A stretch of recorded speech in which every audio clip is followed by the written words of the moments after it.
नाज़रीन, मेरे साथ हैं माजी के पाकिस्तानी हीरो सरफराज नवाज साहब। तो मैं इनसे गुफ्तगू करूंगा। अभी आगाज नहीं, अभी तो शुरू में हाल चाल ही पता कर लेते हैं। जब हम तबसरा शुरू करेंगे या कुरान शुरू करेंगे तो फिर बताएंगे। वैसे हम हाल चाल पता कर लेते हैं। हाँ जी सर, बताइएगा। अस्सलाम वालेकुम। और सारी दुनिया इस वक्त आपको सुन रही है। कैसे तबीयत है आपकी? सबसे पहले तो सर, जो सुनने वाले हैं उनको सलाम भी और आदाब भी। तबीयत तो अब कुछ बेहतर हो रही है। अच्छा। मैंने कोई इंडोर अपना एक्सरसाइज शुरू की है। अच्छा। चलने की थोड़ी प्रॉब्लम है, बाकी सेहत अल्लाह की मेहरबानी से ठीक है जी। माशाल्लाह, अल्हम्दुलिल्लाह। खुशी की बात है कि आप अब वर्जिश भी करते हैं। तो जो ट्रीटमेंट वगैरह जो डॉक्टरों के मशवरे हैं कि उसके मुताबिक ही बाज़ दफ़ा हम जो डॉक्टर वगैरह जो कहते हैं उसके ऊपर नहीं चलते, लेकिन आप खिलाड़ी रहे हैं तो आपने तो बात डॉक्टरों की माननी है। नहीं, डॉक्टर भी यही कहते हैं कि एक्सरसाइज करें। अच्छा। और आजकल तो ट्रेंड ही ये हो गया है कि जो भी आपकी इस तरह की कुछ चीजें हैं, मस्कुलर या जो भी, वो अब कहते हैं इसको वर्क इट ऑफ करें, अच्छा। इसके ऊपर वर्क करें, एक्सरसाइज करें। अब वो जो पुरानी ट्रीटमेंटें थी, मालिशें, ये वो, इसके ऊपर बड़ा कम ध्यान देते हैं जी। अच्छा, तो ये बताइएगा कि बात हो ही रही है, इस वक्त सुन रही है सारी दुनिया। ये बताइएगा कि जो हमने देखा खिलाड़ी, चाहे वो पहलवान हो, चाहे वो क्रिकेट के भी एक दो खिलाड़ी हमने देखे कि आखिरी उम्र में थोड़ा सा अनफिट से हो जाते हैं। क्यों? वो वर्जिश सख्त करते रहे हैं। तो फिर हमने नजर मोहम्मद साहब को देखा, जो मुदस्सर नजर के वालिद थे, मैंने खुद देखा। वो भी जरा उम्र के हिसाब से वो चलते थे। क्या वजह है कि खिलाड़ी आखिरी उम्र में कुछ जिस्मानी तौर पे अनफिट से हो जाते हैं? नहीं, ऐसा तो बात नहीं है। वो वैसे जो एक्सरसाइज होती है क्रिकेट के दौरान या दूसरे अपना खेलों के दौरान, वो फिर वो एक्सरसाइज नहीं रहती। अच्छा। और आदमी वर्न आउट होता है। अच्छा। तो उस वजह से अगर एक्सरसाइज आप प्रॉपर रखें तो मेरा ख्याल है कि ये कोई ऐसी प्रॉब्लम नहीं है। कि डॉक्टर भी कहते हैं कि उम्र अगर ज्यादा हो जाए, ओवर 50-60 हो जाए, तो रनिंग ना करें और ब्रिस्क वॉक ना करें, आहिस्ता से वॉक करें, इस तरह की चीजें। तो ये फिर एक अगर स्लो चीजें शुरू करेंगे तो जाहिर बात है, with the passage of age आपके जो हर चीज मूवमेंट थोड़ी स्लो हो जाएगी। तो लेकिन ये नहीं है कि बिल्कुल ही आप अनफिट हो जाए। लेकिन फिर वो उम्र के साथ आपको पता है दुनिया जहान की बीमारियां जी जी किस तरह की किसको लगती है, जी जी। तो एक वो चीज भी आ जाती है जी। अच्छा, क्योंकि मैंने भोलू पहलवान को मोनी रोड पे भी देखा। वो भी आखिरी उम्र में बैठे रहते थे।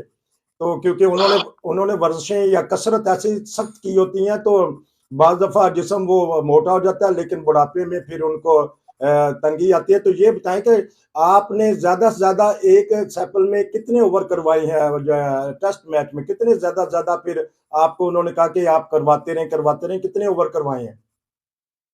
देखें, मैं तो इमरान दोनों एक एंड से वो करता था, एक एंड से मैं करता था। मैं तो फिर छोटे स्टार्ट से भी लगा रहता था। जी। और हम दोनों ही तकरीबन मेन बॉलर थे और जी। तेज बॉलर होता ही नहीं था। तो फिर दोनों ही लगे रहते थे और हमारी वर्जिश भी बड़ी थी और उसके बाद स्टेमिना बड़ा अच्छा था।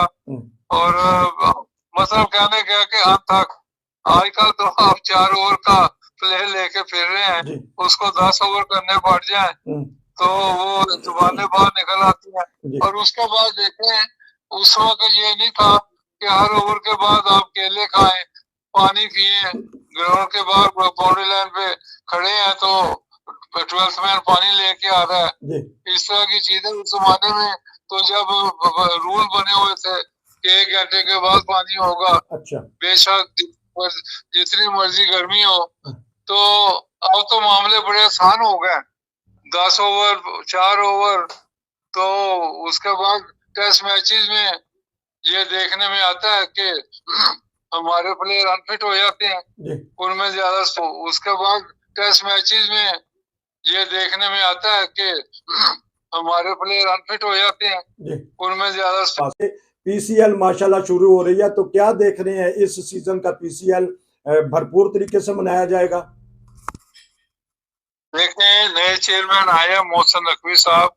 उन्होंने रिसेंटली एक मीटिंग की है और उसमें रूलमाई की है ट्रॉफी की। और उसके बाद नया कॉन्सेप्ट लेके आए हैं उसके साथ अब ये ओपनिंग होगी 17 फरवरी को गद्दाफी स्टेडियम में इंशाल्लाह, और वहां से ये प्रॉपर टूर्नामेंट शुरू होगा। और उसके बाद जो मैंने अभी देखा है, कुछ डिसीजन उन्होंने किए हैं गवर्निंग बोर्ड के अंदर, नकवी साहब ने, और बड़े डेयरिंग डिसीजन है। मैं उनको बड़ा अप्रिशिएट करता हूँ। और इस तरह का डेयरिंग आदमी हमें पीसीबी में लॉन्ग ड्यू था कि चाहिए था कि हमें ऐसा कोई आदमी आए जो डेयरिंग डिसीजन करे और चापलूसियों वाले जो प्लेयर हैं उनकी भी निशानदेही से उनको फारिग करे। तो अब मेरा ख्याल है कि क्रिकेट बोर्ड के अमूर मुझे तो बड़ी उम्मीद हो गई है आज के बाद कि बड़े अच्छे तरीके से नकवी साहब चलाएंगे। और ये दूसरा, मैं ये भी दरख्वास्त करता हूँ कि नकवी साहब, मुझे फुल कॉन्फिडेंस है मुझे बहुत बड़ा कि ये जुआ ग्रुप को एलिमिनेट करेंगे पीसीबी से। जी, क्योंकि इन्होंने वजारत आला भी बड़ी तेजी से स्पीड से लाई है। इन्होंने शहबाज शरीफ साहब को भूल गए हैं लोग। तो जिस तरह आपने कहा कि बड़ी तेजी से ये अब इंशाल्लाह क्रिकेट के ऊपर, अभी आपने एक निशानदेही की जिसकी वजह से हमारी क्रिकेट तबाह होगी कि जुआ किसी का ना हुआ। तो अल्लाह करे कि ये हमारे वज़ीर आला हैं मौजूदा मोहसिन नकवी, तो ये बताइएगा कि ये सिर्फ इसी सीजन के लिए है कि कुछ देर रहेंगे इधर? 1.5 हफ्ता पहले बकायदा इलेक्शन हुआ है। अच्छा। और वो 3 साल के लिए इलेक्ट हुए हैं माशाल्लाह। और ये बड़ा अच्छी मामला है कि पिछले 1 साल से ज्यादा की मुद्दत में कोई चेयरमैन प्रॉपर आ ही नहीं रहा था। ना इलेक्शन होते थे ना इस तरह की चीजें। तो इन्होंने आते जो इलेक्शन हुए हैं और अनपोज हुए हैं माशाल्लाह। तो इसका मतलब है कि जी, हाँ जी, हमारी तरफ से और आपकी की तरफ से मोहसिन नकवी साहब को ढेरों ढेरों मुबारकें हों।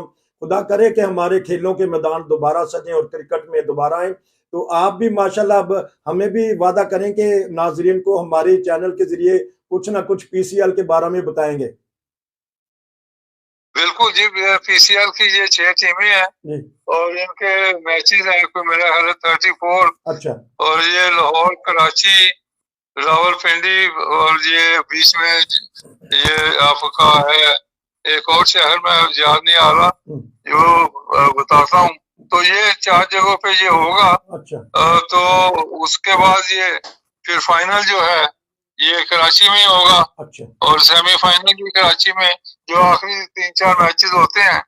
तो ये सारी चीजें हो रही हैं, लेकिन मैं ये हैरान हूँ कि आखिरी 7 मैचेस कराची में लगातार हैं। अच्छा। और इससे पहले बीच में जो नाम बताना था मुल्तान की बात करना चाहता हूँ मैं, चौथा शहर। तो फिर उसके पहले आखिर से पहले 5-6 मैचेस लगातार पिंडी में। तो मुझे ये समझ नहीं आती, जो प्रीवियस क्रिकेट बोर्ड है, जो विकास शरीफ के जमाने में जिन्होंने ये आइटिनरी बनाई है, बिल्कुल फजूल से बनाई है। अब 7 मैचेस लगातार कराची में जो है और पिचें बननी है एक ही ग्राउंड में। उसके बाद टॉप मैचेस होने हैं, उसके बाद वाटरिंग करनी होती है अपना पिचों को। फिर आउटफील्ड बड़ी ड्राई हो जाएगी, प्लेयर डाइया मारते हैं, इंजरी होगी तो वहां पानी भी नहीं दे सकते। इसलिए मेरा ख्याल था कि ये ग्राउंडमैन को मीटिंगों में बिठाया करें और वो ग्राउंडमैन से भी मशवरा करना चाहिए जो कुरेटर है, ताकि वो भी अपना मशवरा बीच में दें, ताकि इनको पता चले कि पिचें तैयार करनी, ग्राउंड तैयार करनी, उसकी आउटफील्ड, उसके बाद ये सारी चीजें भी जरूरी है। मैचेस खेलना नहीं है। तो उसके बाद अगर पूरी ट्रेवलिंग बढ़ जाती है तो उसमें कोई फर्क नहीं पड़ता। तो अब 6-7 मैचेस एक ही ग्राउंड में, एक ही शहर में, अवाम भी थक जाएंगे। अब स्पेक्टेटर रोजाना कहाँ से लेके आएंगे? ये सारी चीजें देखनी होती हैं। 3 मैचेस काफी होते हैं लगातार एक ग्राउंड पे। 6 टीमें हैं, एक मैच सारी टीमों का हो जाए तो ये इसके बाद दूसरी जगह में चले जाए।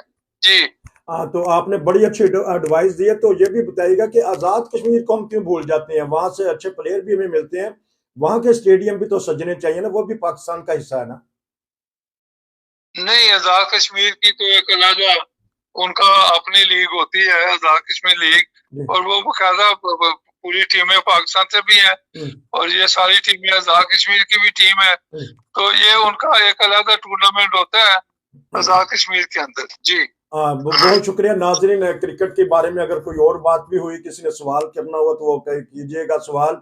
अब क्योंकि हमारे सरफराज नवाज साहब किसी वक्त पंजाब असम्बली के मेंबर भी रहे, यानी सियासतदान भी रहे हैं, तो इमरान से पहले ये सरफराज नवाज साहब आ गए थे सियासत में, तो सियासी हालात कशीदा हो गए हैं। तो क्या करें, पाकिस्तान में 40-50 साल से हालात खराब हैं, क्या देखते हैं आने वाले दिनों में?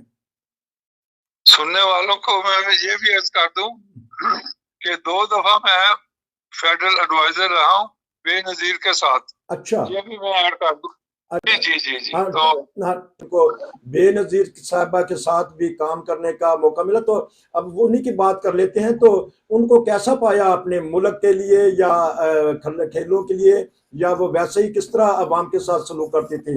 अब बेनजीर की बात छेड़ ही दी है आपने। तो बेनजीर मैं कहूँगा कि एक सुपर लीडर थी। अच्छा। और बहुत ही जबरदस्त किस्म की, बड़ी फ्लेक्सिबल थी, और वो बड़ा कीनली सुनती थी हर बात, और उसके बाद डिसीजन करना, फिर अपना जो उनकी कमेटी होती थी उनमें चीजें रखती थी, बकायदा लोगों से मशवरा करके फिर कोई डिसीजन करती थी, लेकिन डिसीजन जल्दी कर देती थी ताकि वक्त जाया ना हो।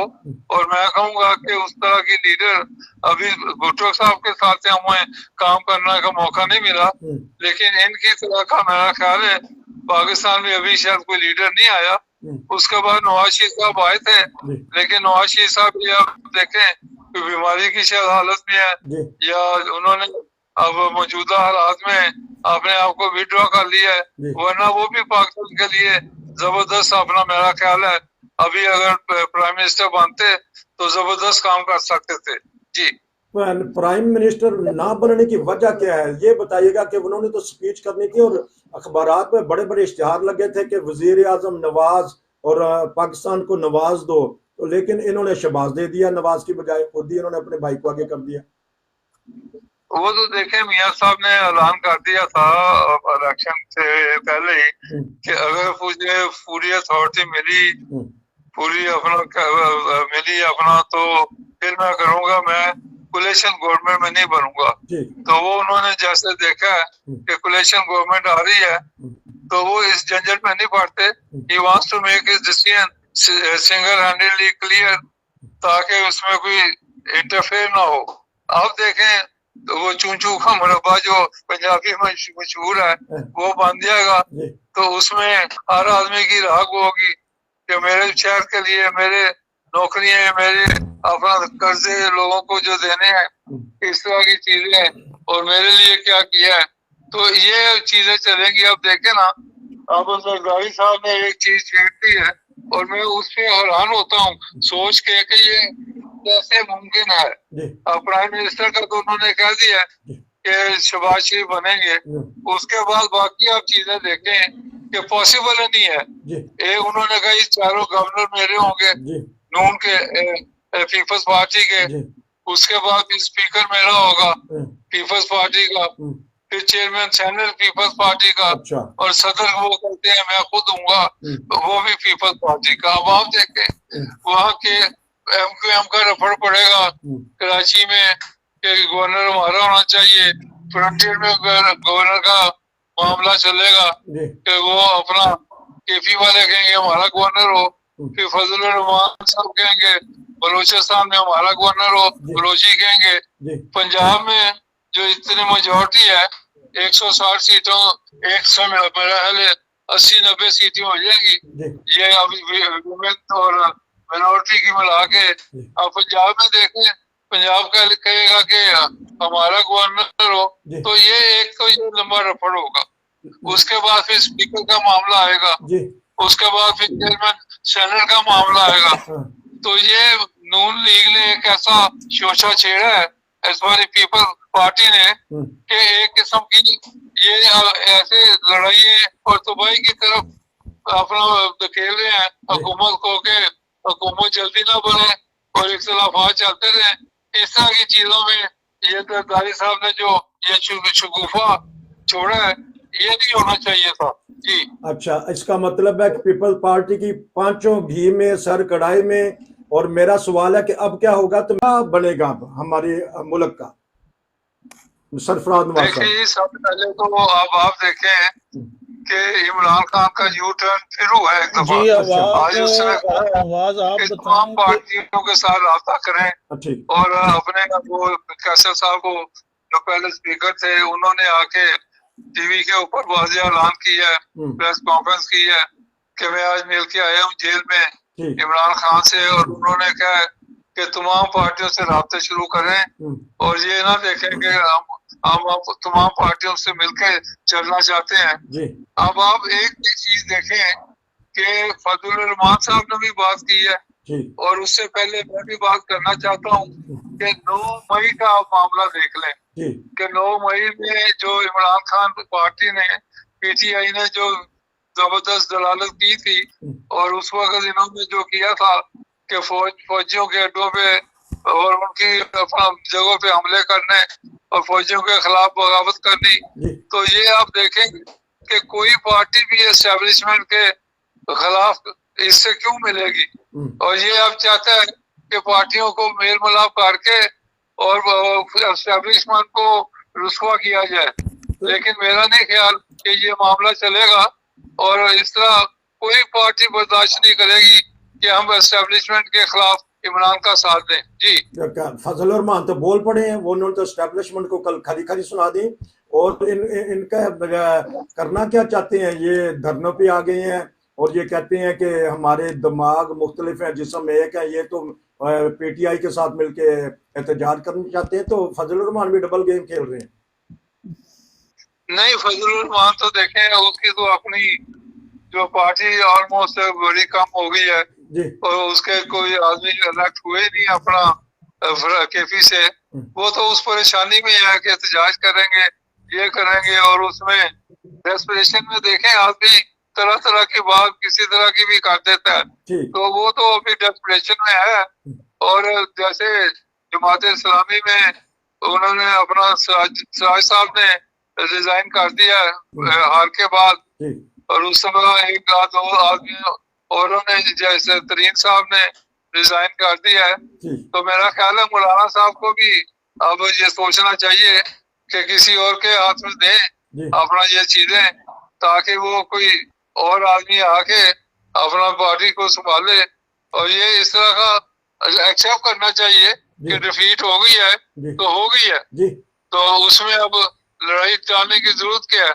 और इनका एंड मेरा ख्याल है ही नून लीग के साथ, उसके अलावा इनका किसी के साथ मामला चल ही नहीं सकता और है भी कोई नहीं। ये हर किसी के छतरी के नीचे आ जाते हैं, ये फौज के साथ भी चल जाते हैं, मुशर्रफ के साथ भी जाते हैं, बेनजीर के साथ भी जाते हैं, अब नवाज शरीफ को कहते हैं कि ओपोजिशन में बैठते हैं। ये किस तरह हो सकता है भाई वजीर आजम तो नवाज शरीफ ओपोजिशन? देखें ऐसी बात इम्पॉसिबल सी बात करते हैं मौलाना साहब, जिसका ना वो कहते हैं कि किसी का है ही नहीं कोई उसमें से मामला। कोई आदमी कोई बेवकूफ तरीन भी ये बात सुनेगा ना तो वो भी हैरान होगा कि मौलाना साहब ये आप क्या कह रहे हैं कि नवाज शरीफ को आप अपोजिशन में बैठे, और भाई इतनी बड़ी पार्टी है तो इतने उनके अब 190 के करीब उनके मेंबर पंजाब पार्लियामेंट के वोट बढ़ जाएंगे, माइनॉरिटी के मिला के, वीमेन के मिला के। इस वक्त 150 से ज्यादा है और वो 40 के करीब वो आ जाएंगे, तो 190 जिसके पास पंजाब के अंदर वोट है आप उसको कहते हैं अपोजिशन में बैठ जाए। तो ये खुद आप सोचें कि मौलाना साहब इतने मंजे हुए आदमी है, इतने जबरदस्त किस्म के सियासतदान रहे हैं, और अब डेस्परेशन में इस तरह की बातें नहीं करनी चाहिए, बर्दाश्त करें। जी बर्दाश्त कर लें। इन्होंने खुद कुछ हमला कर दिया पीडीएम पे या अपने आप पे, ये बताइएगा। अब पंजाब पे आते हैं क्योंकि प्रोग्राम लंबा होता जा रहा है, मैंने आपसे काफी सारे प्रोग्राम करने हैं पीसीएल के बारे में भी और सियासत पे भी। मरियम नवाज साहबा राजधानी पे आ रही हैं, बैठ रही हैं तख्ते पंजाब पे, कैसा देखेंगे? देखिए मरियम नवाज साहबा को शुरू से लग रहा था कि ये पंजाब के अंदर जिस तरह उन्होंने जलसे किए और सिंगल हैंडेडली उस वक्त पार्टी को लिफ्ट किया जिस वक्त पार्टी में कोई था ही नहीं। शहबाज शरीफ साहब भी वो क्राउड पुलर नहीं है जिस तरह इसने क्राउड पुलिंग की है, और फिर जिस तरह इसने मैं कहूँगा कि हिम्मत दिखाई है कि सिंगल हैंडेड पूरे पंजाब के अंदर ये जलसे करती रही है, और उसके बाद हिम्मत से ये बेशक जहाँ काम आए हैं ज्यादा लोग, उसकी भी इसने परवाह नहीं की, और कंटिन्यूसली इसने जो हिम्मत दिखाई है, मैं कहूँगा कि ये बहुत बड़ा उसने काम किया था, और उसका रिवार्ड जो अब इनको मिला है तो मैं कहूँगा डिजर्व करती है। और फर्स्ट हैंड इनका अपना मामला है, और इसके आते ही 5-6 जो इंडिपेंडेंट है वो भी अपना नून पंजाब में असेंबली में ज्वाइन करके इनके साथ आके, तो इनकी पर्सनालिटी माशाल्लाह बड़ी है। और अल्लाह करे जैसे मियां नवाज शरीफ साहब ने कहा है कि मैं पीछे रह के इनको भी और शहबाज शरीफ को भी मदद करूंगा गवर्नमेंट चलाने में, तो ये मैं कहूँगा कि वो सुहागे पे सुनहरा, क्या वो लफ्ज होता है, सोने पे सुहागा। हाँ, ये मामला होगा, और इंशाल्लाह मेरा ख्याल है कि डॉलर की कीमत भी कम आ जाएगी। अच्छा। और उसके बाद जो उसके बाद महंगाई है, डॉलर कम होगा तो महंगाई इंशाल्लाह कम हो जाएगी। लेकिन अभी जो गैस की कीमत बढ़ा दी है, उसके बाद पेट्रोल की बढ़ेगी, अब इनकी चीजों की समझ नहीं आती। और उसके बाद फिर IMF से जो मौजूदा गवर्नमेंट है उन्होंने $6 अरब मांग लिया है, तो उसके बाद ये जो आइंदा हुकूमत आएगी ये भी उसी जगह पे चलेंगे कि $6 अरब हमें दें, वरना तो देखें इस वक्त पाकिस्तान में ना पैसा है और ना कोई हाथ को पकड़ा रहा है कि कहाँ जाएं कहाँ से लाएं, और पैसे की सख्त जरूरत है। तो उसमें मैं कहूँगा कि ये अपना जो UAE है या सऊदी अरेबिया या इस तरह के दूसरे कंट्री हैं, अमेरिका है, बरतानिया तो खैर इतना हमें नहीं देता, लेकिन बाकी IMF है, वर्ल्ड बैंक है, इनसे हमें लेने पड़ेंगे काफी मुल्क चलाने के लिए। और अल्लाह करे ये सारा मामला पीसफुल हो जाए, और आइंदा के जो बजट आएगा और जो मामले चलेंगे, और इसहाक डार साहब का मुझे लग रहा है कि चेयरमैन सेनेट उनको शायद मियां नवाज शरीफ साहब ने नॉमिनेट किया हुआ है पहले से, तो संजरानी साहब तो अब MP MNA बन गए, उनकी जगह तो खाली हो गई है। अब ये जो लफड़ पड़ना है जरदारी साहब ने, और उसके बाद ये जो चेयरमैन चैनल का जरदारी साहब कहते हैं हमने देना है, तो अब यहाँ देखिए क्या होता है। लफड़ तो पड़ेंगे, लेकिन इसहाक डार ने मुल्क डुबो तो दिया ना। अगर इन्होंने बर वक्त फैसला कर देते, IMF से इन्होंने आंखें दिखाना शुरू कर दी। आपने भी कहा था कि चले मुल्क बदल जाएगा, तो इन्होंने आंखें दिखाई हैं, तो उन्होंने फिर IMF तो पता है कि इंटरनेशनल तौर पे सारी डीलिंग करते हैं। तो अब भी आप ख्याल रखेंगे कि ये वजीर खजाना यही होंगे शहबाज शरीफ के? नहीं, जब चेयरमैन चैनल बनेंगे तो वो फिर कोई मिनिस्टर तो नहीं होगा, वो तो फिर चेयरमैन सेनेट होगा ना। ठीक है, तो इनसे जान छूट जाएगी। नहीं, जान क्या छूटनी है, ये जबरदस्त आदमी है। अच्छा। और चेयरमैन चैनल ये अच्छे तरीके से चलाएगा, और शख्सियत भी है पार्टी के साथ, जिसका काम उसी को साझे। लेकिन ये इन्होंने आके, अच्छा ये बताइएगा, अभी आपने कहा कि मरियम साहिबा की पर्सनैलिटी बढ़ रही है, पर्सनैलिटी देखी जाती है कि कारकर्दगी देखी जाती है? देखें, कारकर्दगी तो जब आएगी जब ये टेक ओवर करेगी और काम चलाएगी, उसके बाद फिर अपना जो मंजे हुए आदमी इनके पीछे इनके वालिद साहब हैं नवाज शरीफ, तो मेरा नहीं ख्याल कि वो फेल होगी। वो कम अज कम मियाँ साहब उसको सही रास्ते पे जो मामले चलते चाहिए उस तरह गाइड करते जाएंगे, और इससे ये सीख जाएगी काफी जल्दी अपना। और उससे पहले भी ये मियाँ साहब के साथ अपना जलसे जो वो करते रही है, और उसको काफी अब तजर्बा भी है बातचीत करने का और एड्रेस करने का, तो अब मजीद से अपना इस तरह की चीजें ये काफी सीख चुकी है हमने, और मेरा नहीं ख्याल कोई प्रॉब्लम आनी चाहिए। जी, तो ये किसकी मानी जाएगी? कैप्टन सफदर की? अगर वो बीच में कूद गए कि नहीं जी मियाँ जी मैं चलाना, अपने बलविंदर फिकर, क्या होगा?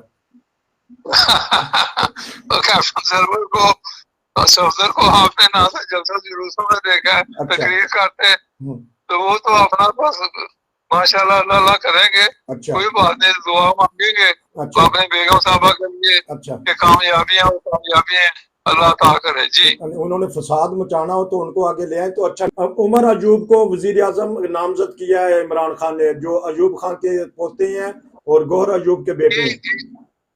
ये एक और तमाशा लगने लगा है अच्छा। कि उमर अयूब को उन्होंने नॉमिनेट कर दिया है और उससे पहले उन्होंने कहा कि ये हम अपना जो पीटीआई पार्लियामेंटेरियन ग्रुप है उससे रब्ता करके उनको ज्वाइन कर लेंगे जी। लेकिन उन्होंने भी बाद में रिफ्यूज हो गया। और ये देखें 9 मई के मामले की वजह से कोई ऐसी पार्टी मुझे नहीं लगता कि इनको शरीक करेगी। अच्छा। जो भी शरीक करना चाहेगी वो एस्टेब्लिशमेंट के खिलाफ ही जाएगी ना, तो ये भी एक मामला है। दूसरा मैं कहूँगा कि उमर अयूब साहब के बता रहे हैं कि हम ये जीतेंगे और प्राइम मिनिस्टर बनेंगे भी, आपके पास 90 सीटें हैं। उसके बाद इनके पास आप देखें ऑलरेडी 90 हो गई हैं, उसके बाद 17 सीधी आप डाल लें इनकी अपना ये एमपीएम की, और उसके बाद 55 डाल दें ये पीपल्स पार्टी की, तो आप कहाँ से बन जाएंगे? खुद ही शर्म कर लें और अपोजिशन आराम से बैठ के अपोजिशन चलाएं और अपना मुल्क की हालात में जो करप्शन है या गलत कार्य है उनको ठीक करने की कोशिश करें। बाकी तो इमरान खान ने जो करप्शन की है, उसके आदमी ने जो मामला, तो उनके लोगों ने जो करप्शन की है, मिनिस्टरों ने, दूसरों ने, वो सब के सामने है। और उसके बाद जितने झूठ ये बोलता है, अल्लाह ताला इसको आइंदा हिदायत दे। अच्छा, एक और सवाल मैं कर लूं कि पहली दफा ऐसी पोजीशन बनी है कि कोई हुकूमत लेने के लिए तैयार नहीं है। पीपल्स पार्टी भी हाथ उठा रही है, नवाज शरीफ साहब हाथ उठा चुके हैं, शहबाज शरीफ भी डरते डरते जा रहे हैं, तहरीक इंसाफ भी परेशान है। तो ये क्या हमारे मुल्क का क्या हाल कर दिया सियासतदानों ने कि दिवालिया भी होने को है और कोई हुकूमत भी नहीं लेने के लिए तैयार? नहीं, देखें हुकूमत तो उमर अयूब बार बार कह रहा है कि हम लेंगे। अच्छा। हम अपनी बनाएंगे। अच्छा। उसने तो इनकार किया, लेकिन उसके बन नहीं सकते ना। लेकिन दूसरी तरफ जो सदर साहब है, कानून तो यही कहता है कि जिसकी मैक्सिमम सीटें हो पहले सदर पाकिस्तान उसको ऑफर करता है, उसके बाद वो ना बना सके फिर दूसरी पार्टी आ जाती है। तो मेरा ख्याल है कि जो मर्जी कर लें, उनका प्राइम मिनिस्टर तो 100% यकीनी सामने अल्लाह की मेहरबानी से लग रहा के आ गया है। और उसके बाद ये वो तो बचना चाह रहे हैं किसी तरीके से, क्योंकि जो आने वाले हालात हैं धब्बा बहुत बड़ा लगेगा, क्योंकि इस वक्त ऐसी हड्डी इनके गले में अटक गई है कि ना वो नीचे उतर रही है, ना वो निकल सक रहे हैं, ना उगल सक रहे हैं। सियासतदानों ने ये हमारा मुल्क कर दिया। कहाँ से गलतियां हुई हैं? मैं ये बताना चाहता हूँ कि नेक नीति से अल्लाह का नाम लेके आदमी काम करे तो क्या कामयाबी है। बिल्कुल। कोई चीज नामुमकिन है दुनिया में। नीयतें ठीक होनी चाहिए, मेहनत करे, इंसाफ से काम करे, करप्शन ना करे, गरीबों का ख्याल करे, ये चीजें देखने वाली है ना।